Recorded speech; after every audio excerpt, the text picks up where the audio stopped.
सद्गुरु जी, मेरे पास आपके लिए एक सवाल है। मैं एक बहुत भावुक इंसान हूँ और अक्सर मुझे खुद को भावनात्मक रूप से उन हालातों से अलग करने में मुश्किल होती है जिनके बारे में मैं जानती हूँ कि वो मेरे लिए अच्छे नहीं हैं। मैं देख सकती हूँ कि चीज़ें मेरे मुताबिक नहीं हो रही, मगर अपने मन और भावनाओं को उससे हटा पाना बहुत मुश्किल होता है। आपके विचार से मैं ऐसे हालातों को कैसे संभाल सकती हूँ? मैं इस बारे में आपका नज़रिया जानना चाहूँगी। There's a whole lot of talk in the world. दुनिया में खूब चर्चा हो रही है इस दिमाग और दिल की जद्दोजहद पर, मगर आप जैसा सोचते हैं वैसा ही महसूस करते हैं, और जिस तरह आप महसूस करते हैं उसी तरह आप सोचते हैं। For different people, different things run first. अलग अलग लोगों के लिए अलग अलग चीजें पहले आती हैं। आज शिक्षा की प्रकृति के कारण अधिकांश लोगों के लिए उनके विचार उनकी भावनाओं से पहले आते हैं, मगर फिर भी ऐसे लोगों की काफी तादाद है जिनकी भावनाएं उनके विचारों से आगे चलती हैं। Now what Sonakshi is asking, Sonakshi ये पूछ रही हैं कि कुछ स्थितियों में आप नहीं होना चाहते, मगर भावनाएं उलझी होती हैं, इसलिए विचार बार बार वहां जाते हैं। आप अनजाने में उस दिशा में चलते रहते हैं। आपको ये समझना होगा कि विचार फुर्तीले होते हैं। आज मेरे विचार कहते हैं कि ये सबसे अच्छी इंसान है। कल अगर वो कुछ ऐसा करती है जो मुझे नहीं पसंद, तो तुरंत मेरे विचार कहेंगे कि वो अच्छी नहीं है।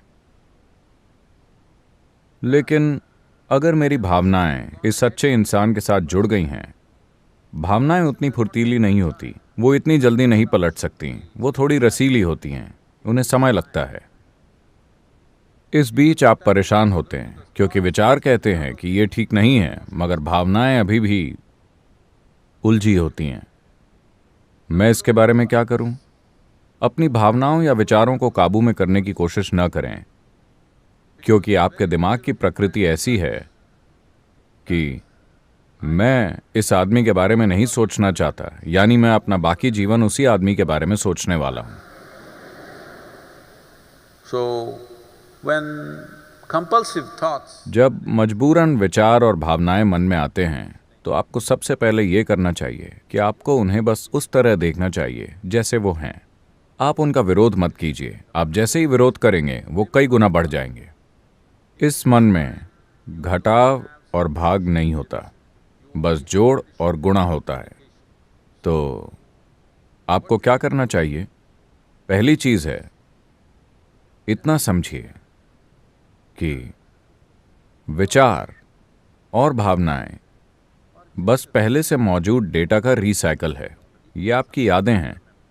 बात बस इतनी है कि यादाश्त की थोड़ी गंध होती है, वो गंध आती रहती है।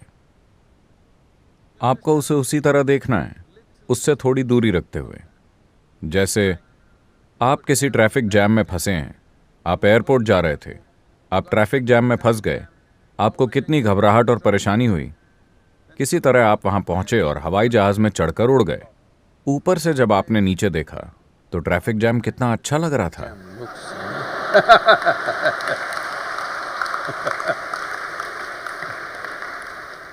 सिर्फ इसलिए क्योंकि थोड़ी दूरी है। वही ट्रैफिक जैम, मगर एक दूरी होने के कारण अचानक सारी परेशानी खत्म हो गई। इसी तरह आपके विचार और भावनाओं के साथ भी बस थोड़ा सा अभ्यास कीजिए, थोड़ी दूरी स्थापित करने के लिए, अपनी शारीरिक प्रक्रियाओं के साथ, अपनी मानसिक प्रक्रियाओं के साथ। लेकिन अगर आप कुछ खास विचारों और भावनाओं को संभालने की कोशिश करेंगे तो वो 1000 गुना बढ़ जाएंगे।